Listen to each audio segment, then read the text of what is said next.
Ditlantas Polda Lampung akan pasang kamera e-tilang di area tol Sumatera. Direktorat Lalu Lintas Polda Lampung berencana memasang kamera elektronik traffic law enforcement di sejumlah titik untuk menekan angka kecelakaan di area tol.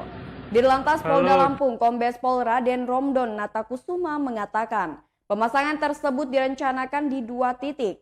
Namun Romdon belum dapat memastikan titik pemasangan ITLE tersebut. Rencananya pemasangan ITLE itu bulan depan. Romdon menjelaskan kamera ITLE ini dapat mengontrol kecepatan laju kendaraan. Menurutnya kamera tersebut akan mendeteksi overspeed dan underspeed sebuah kendaraan yang melintas. Untuk overspeed batas maksimal kendaraan yakni melaju di kecepatan 100 km per jam, sedangkan untuk underspeed kendaraan diwajibkan melaju dengan kecepatan 60 km per jam. Tapi kembali lagi angka itu ada toleransi di sistem. Tidak juga begitu tertangkap kamera speednya 59 km per jam langsung ditilang. Romdon menjelaskan kecelakaan lalu lintas yang terjadi di Jalan Tol Trans Sumatera di Provinsi Lampung hampir terjadi setiap bulannya. Dari Januari hingga Oktober 2021 ini, tercatat 125 pengguna jalan tol menjadi korban kecelakaan lalu lintas dari 54 kasus dengan jumlah korban meninggal dunia 28 orang.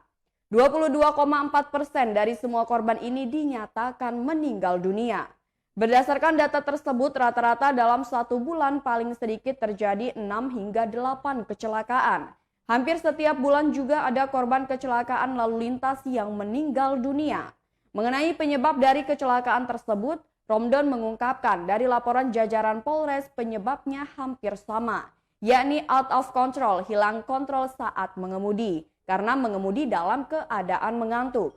Tetapi mereka tetap memaksa untuk mengemudi hingga tidak konsentrasi penuh, padahal sudah diingatkan untuk istirahat terlebih dahulu. Romdon mengimbau kepada pengguna jalan tol untuk melakukan cek kendaraan sebelum mengemudi. Selain itu, ia juga mengingatkan kembali larangan penggunaan handphone saat mengemudi. Pasalnya hal ini menjadi perhatian karena beberapa kali juga menjadi penyebab kecelakaan.